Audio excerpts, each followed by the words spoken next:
I'm Benjamin Hall, and I'm searching for heroes.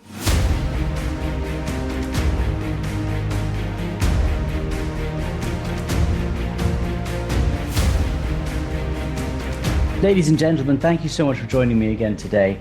We've got an incredible guest on today. He's someone who really has gone through some of the most difficult moments, but he has shown such great strength while doing so.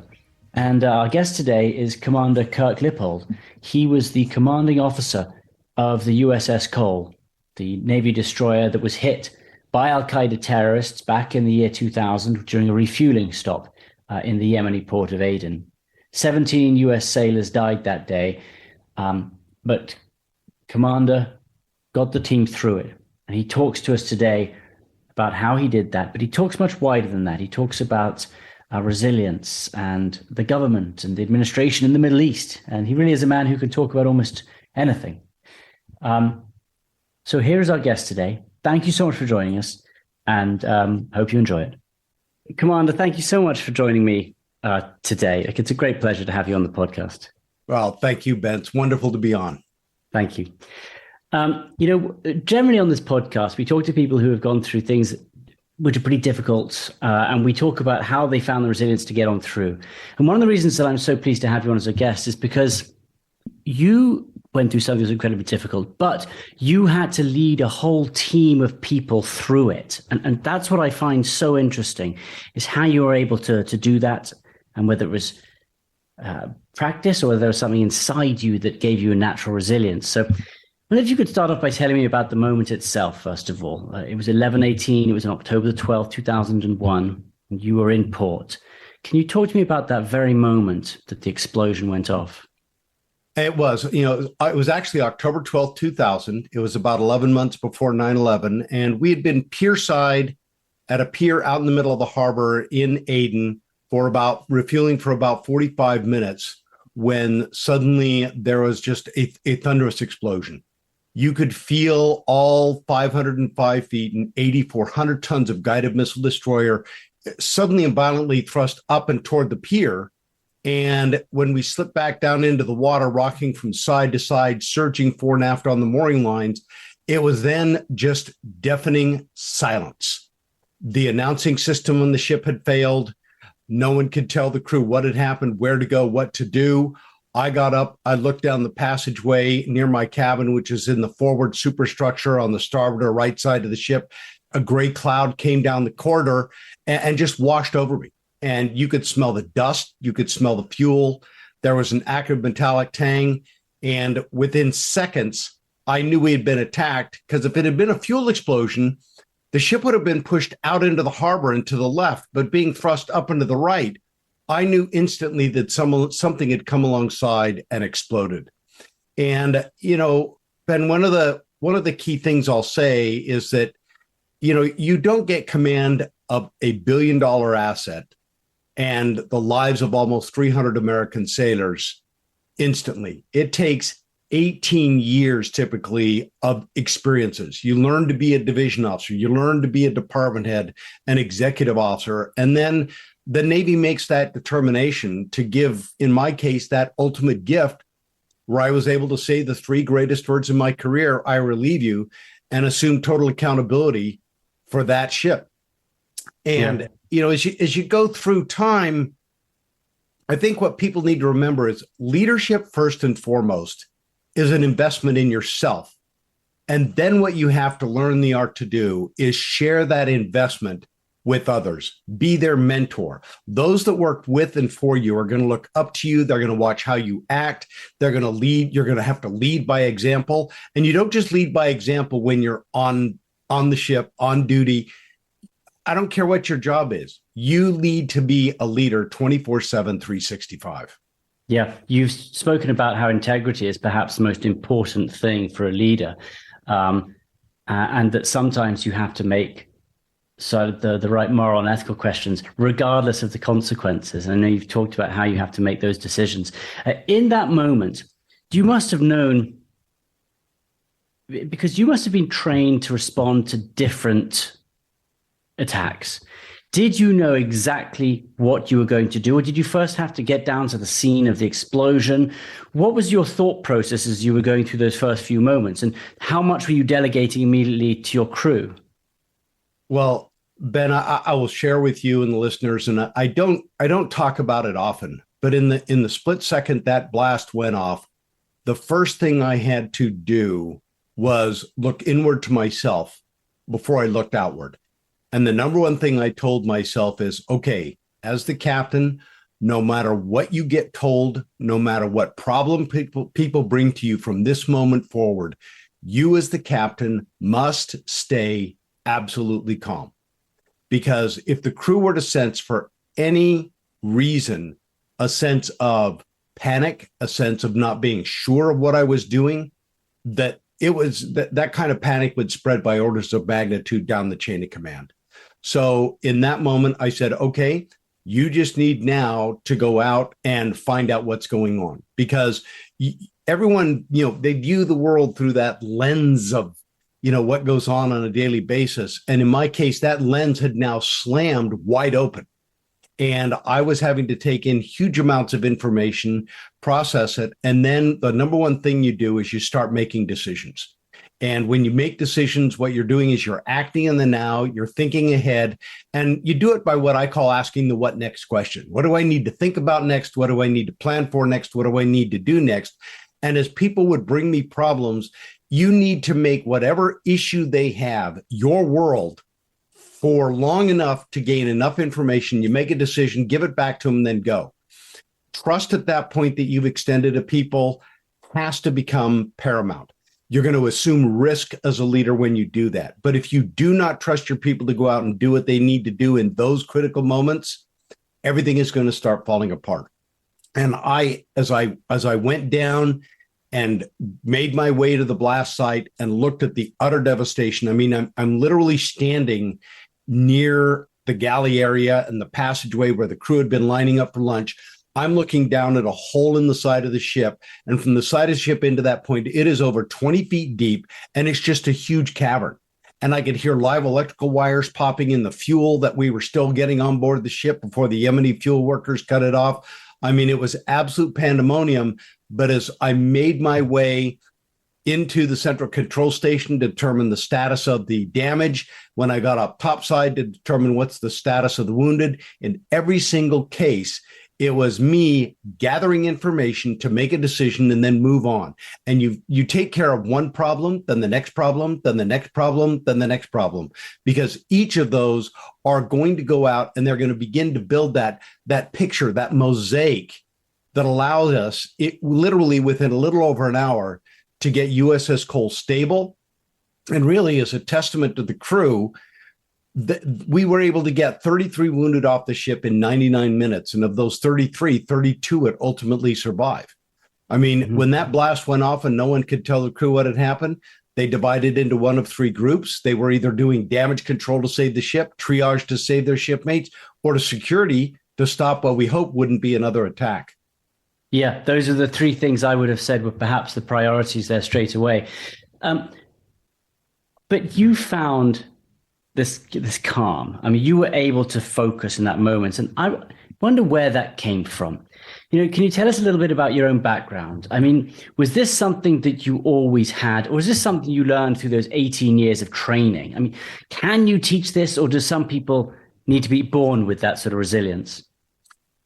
I don't believe in being born with any of those things. I think, when something like this happens, Ben, I've been asked many times over the years, what training, what mentor, what experience prepared you for this?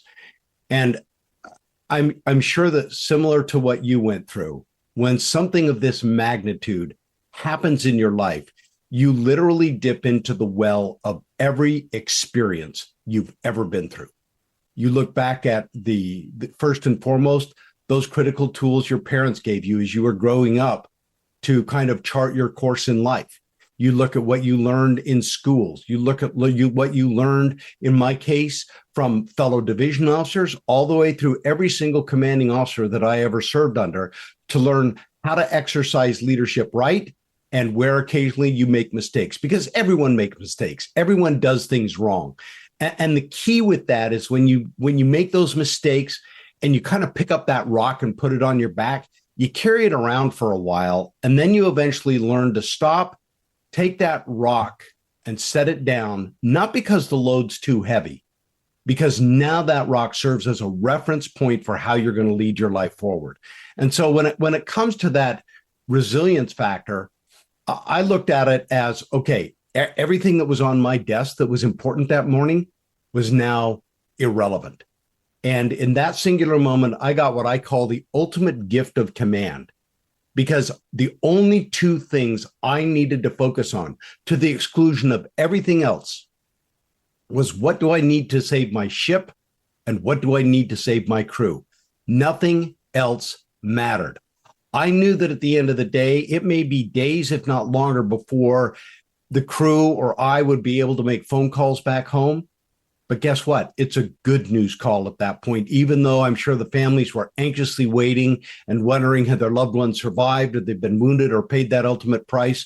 But at the end of the day, that ability to bounce back, I think really that resiliency comes from the training and your own comfort with yourself to dip into the well of those experiences, knowing that they gave you that foundation that you will make good decisions from.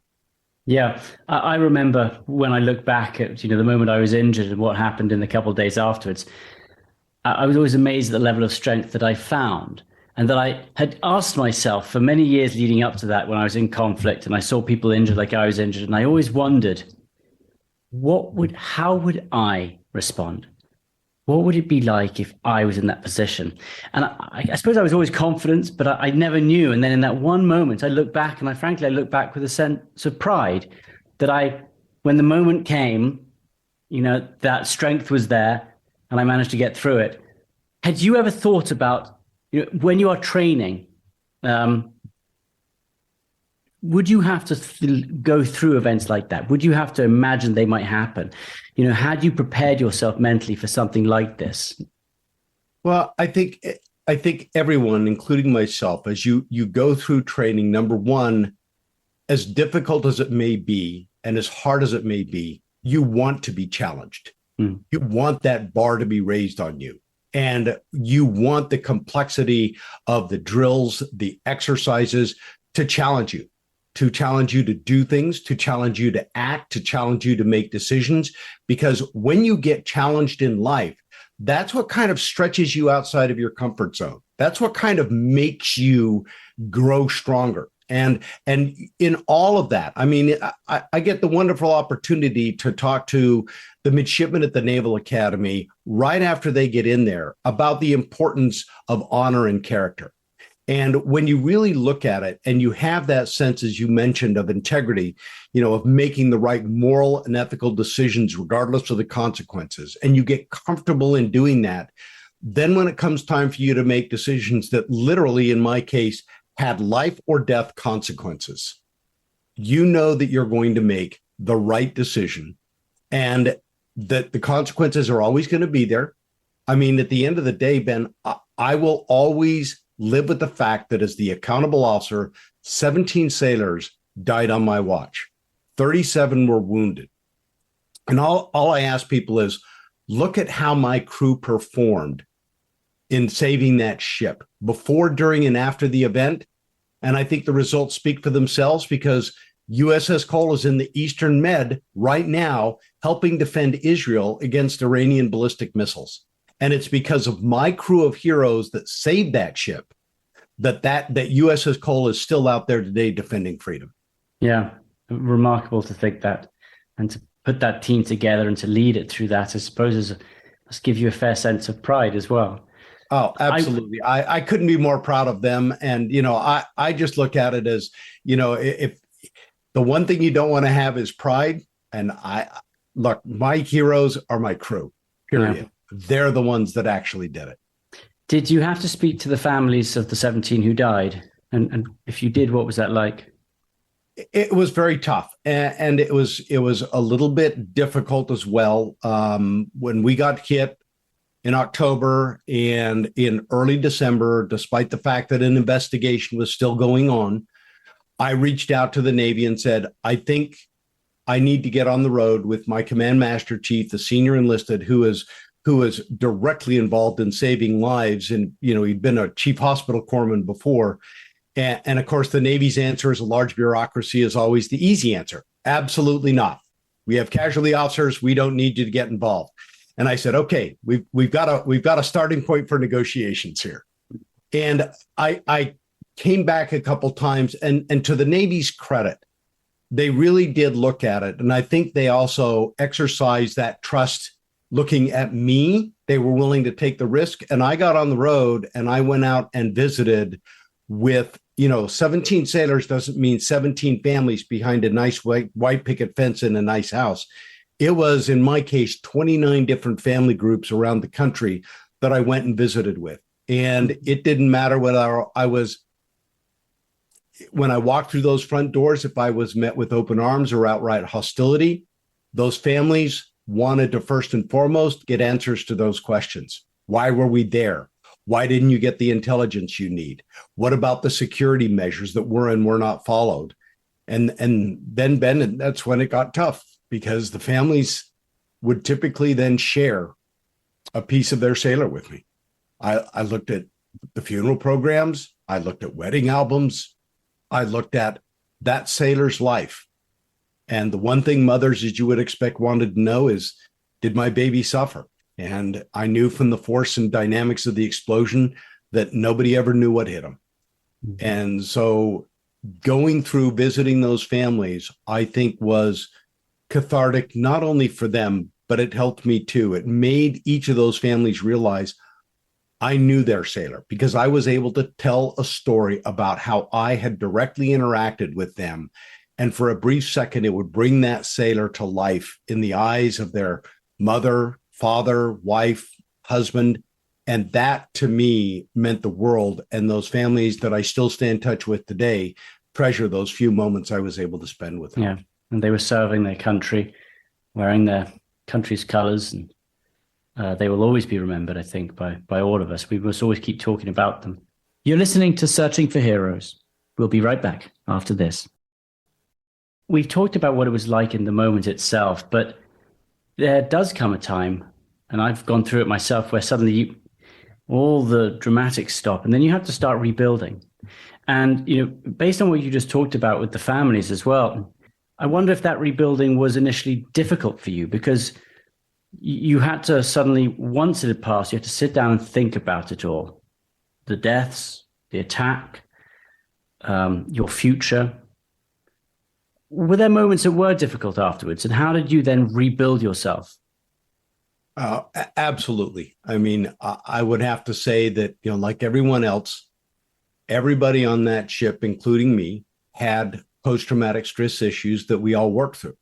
What I tried to convey from the crew within days afterwards was, look, everything you're experiencing is normal. The nightmare, the anger, the agitation, all those.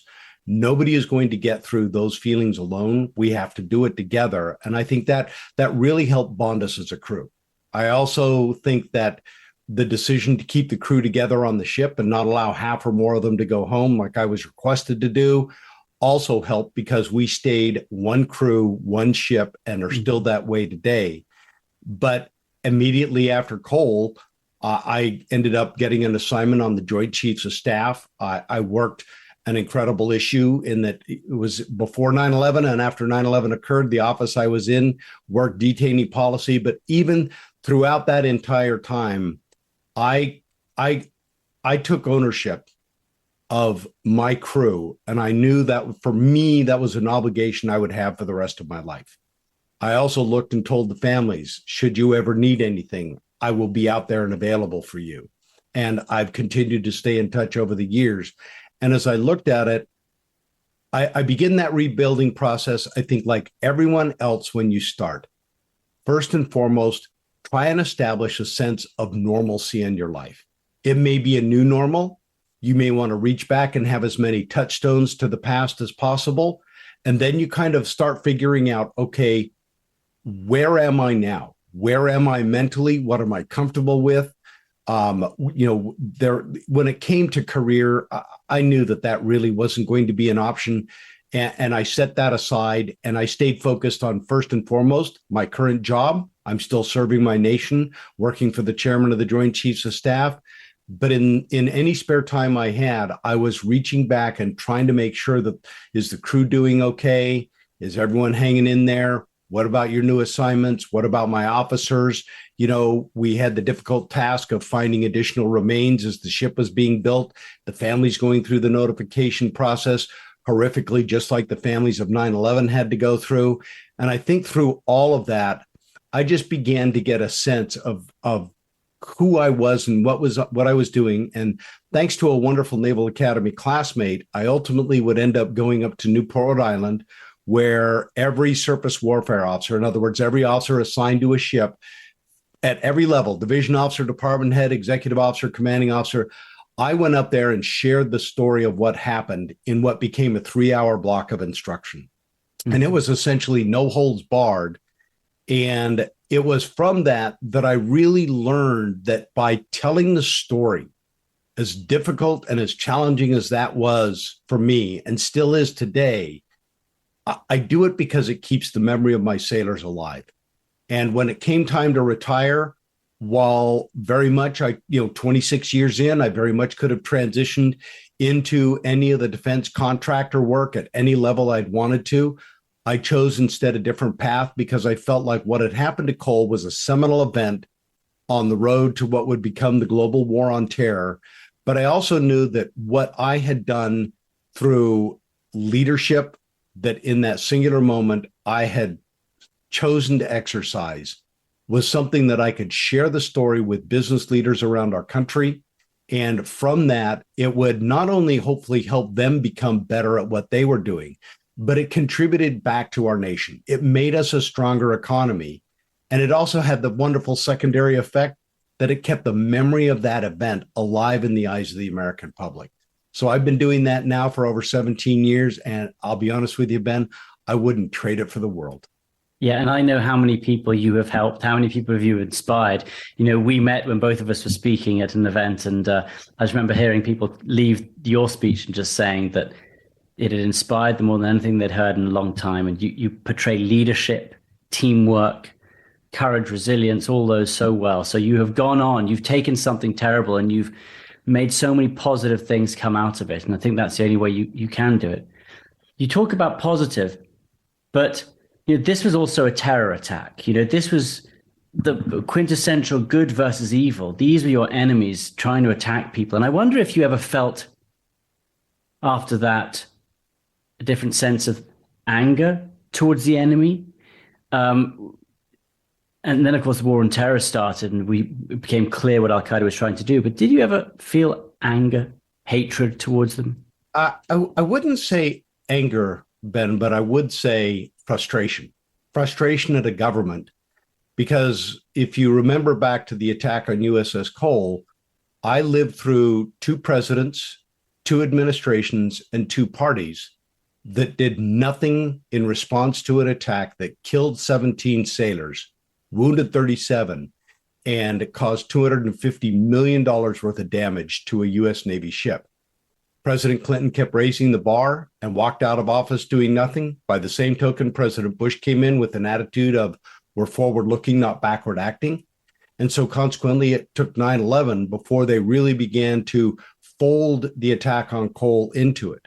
But I think there's even a larger strategic picture here, because if I go back to my very first ship, which was a tank landing ship on my very first deployment in 1983, we were deployed to Beirut, Lebanon, January through June, and we were supporting the Marine Artillery Battery as part of the multinational peacekeeping force.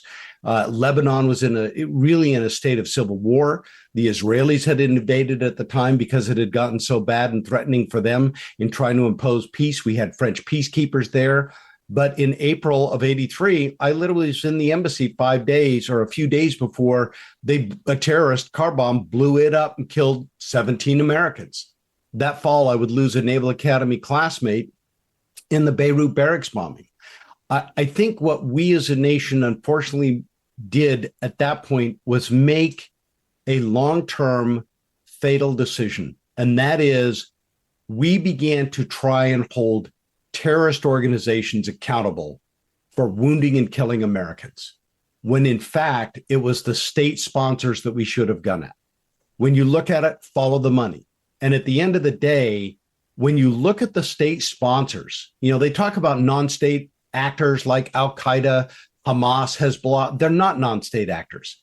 Somebody somewhere in a state is giving them first and foremost money, financial support, and then they use that financial support to recruit, equip, train, plan, and conduct terrorist operations around the world. And here we are, decades later, and we're still caught in the loop where we are not holding nations like Iran accountable for what they did. And I think that really has been not just a U.S. failure, it has been a global failure. Because when you talk about the rules-based world order, if you're unwilling to enforce the rules because of the consequences, then you are going to continue to live with these types of attacks, killing people around the world. And we just can't afford that anymore. Do you think that decision was based on, administrations saying it is easier to go for the terror organizations? If we really try and go for Iran or say Russia, that is going to be harder. Was that where the decision was made to focus on terror organizations rather than the countries that back them? I think it's absolutely easier to do that. And that's part of the problem, is that when you have a country on country engagement, that's tantamount, if not a declaration of war. And I think that many people have been reluctant. Obviously, the last war we were in and a declaration was World War II. We didn't have it in Korea. We didn't have it in Vietnam. We didn't have it in Gulf War I, Gulf War II. You didn't have it with the authorized use of military force against Al-Qaeda. And so consequently, we've somewhat abdicated the role that we have in the world today by not holding these states accountable. We have the intelligence to know, we have the inside with the bank records. And let's not forget, the U.S. can't do it alone. There are a number of allies that we have today in the European continent who are deeply tied in with Iran, who know where the money is flowing, and yet have prevented the U.S. and others from holding that country accountable as the number one state sponsor in the world. So yeah. I think that there has to almost be a shift. And in many ways, I think that shift, for good or for bad right now, we're seeing it somewhat play out in how Israel is approaching this, because they are saying we are ultimately going to hold a state sponsor of terrorism accountable. And we are no longer going to go after just Hamas or just Hezbollah. And Iran is clearly in the sights of the Israelis, and we are there to back them. And rightfully so, we should. Well, I hope we are there to back them. We're talking about current affairs at the moment. How do you think Israel should respond to Iran? It was the 200 ballistic missiles that Iran fired at them recently, but more than that, it is also their support for all these terror groups who are attacking Israel left and right. And they know that to get rid of Hezbollah or Hamas or the proxies in Syria and Iraq, you have to go after the country behind them, Iran. Some people would say that everyone would agree that if the Iranian regime could fall, that is a positive. But some people would say it has to come from within Iran rather than Israel taking out the leadership. Is there a response whereby Israelis now can both respond forcefully, and whether that's nuclear or their energy, while without turning the Iranians against them? Like, what's that perfect balance where you can help the regime be overthrown without maybe just going in and making Iranians more upset? I think right now, to be honest, Ben, the United States has a golden opportunity that I hope we do not forfeit in the shadow of the upcoming election, and that we view the world like I do through that lens of national security and take a little bit longer view and some of the strategic outlook that we need to have. Because everyone thinks that if you're going to confront Iran, that it has to go kinetic. You don't. Number one, right now, if you wanted to help Israel, snap back all the sanctions from the Joint Comprehensive Plan of Action. Clearly, Iran has continued to be in violation of the agreement after we withdrew, and they were violation when it was in place. So that is a non-player for me. Put the sanctions back in place to begin to squeeze the economy, because that's the number one thing that is going to begin to draw the mullahs down. Number two, Why not have a maritime interdiction policy in place? Anything coming or going out of Iran, hey, the U.S. and our allies begin to inspect so that no illicit cargo gets out, specifically weapons going to terrorist groups. And that would mean the Houthi rebels who have essentially locked up the Red Sea. So there's two things right there. And then if it does go kinetic, go for the strategic things that can have a twofold effect. Take out the ballistic missile engines. That's the most complicated part of those things. Take out the drone factory. You not only benefit taking Iran's ability to threaten other countries with those weapons, you also take down Russia's ability to continue to wage war against Ukraine.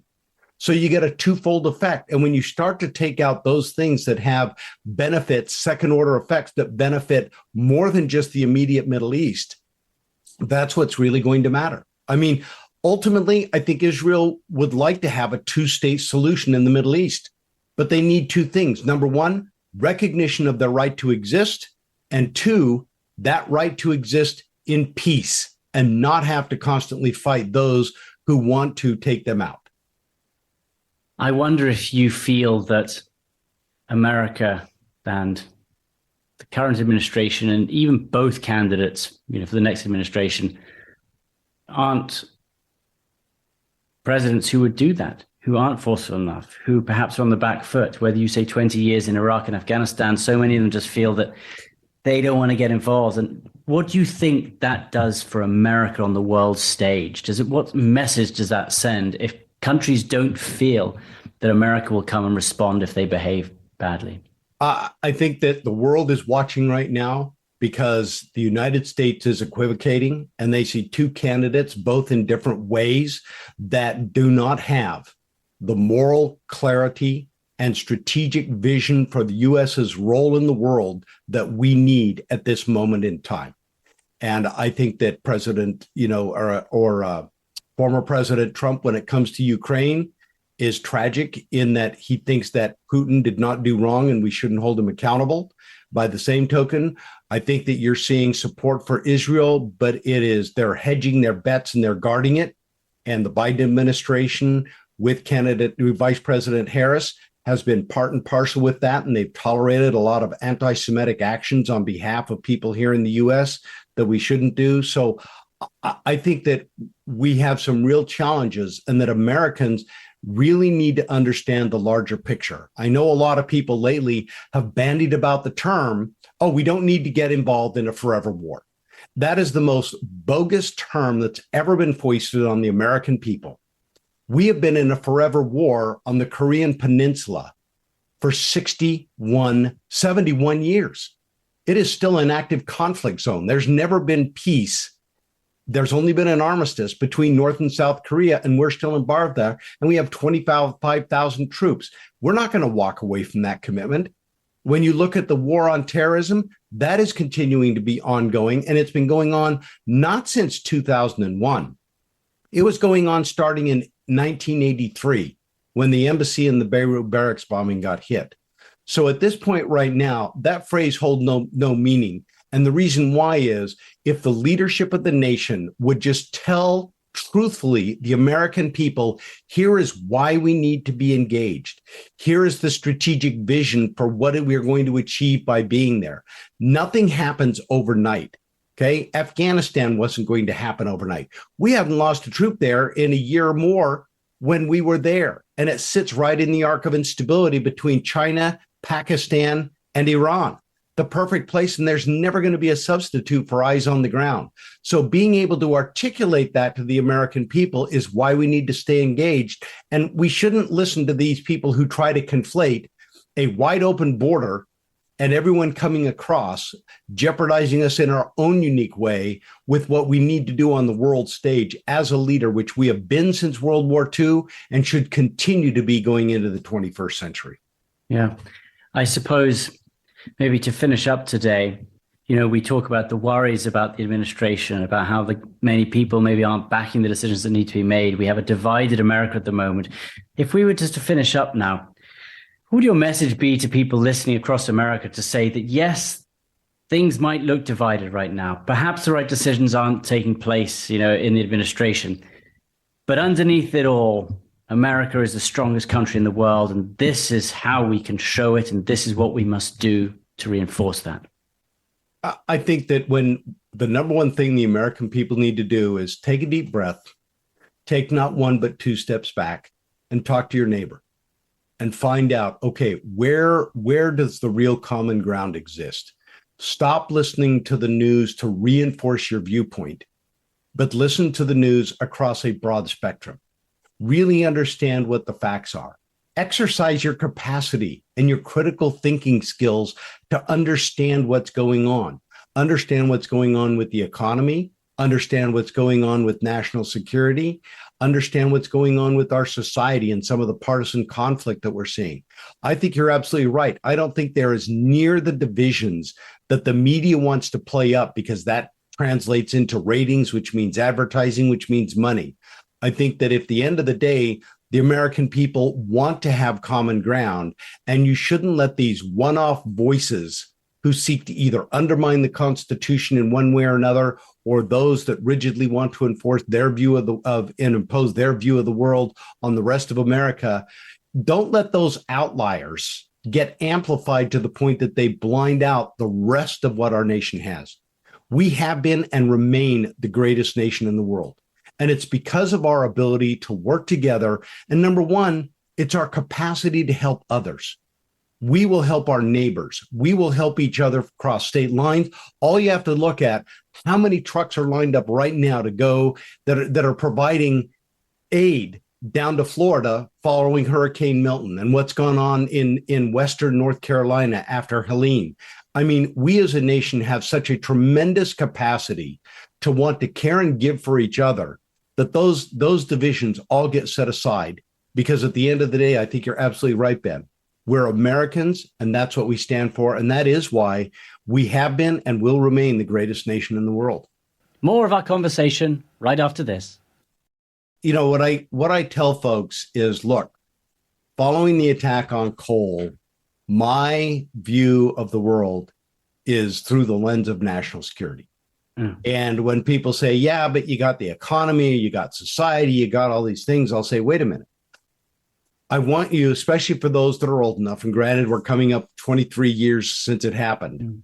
But when you look back at 9/11, on that morning, no one cared about their stock portfolio.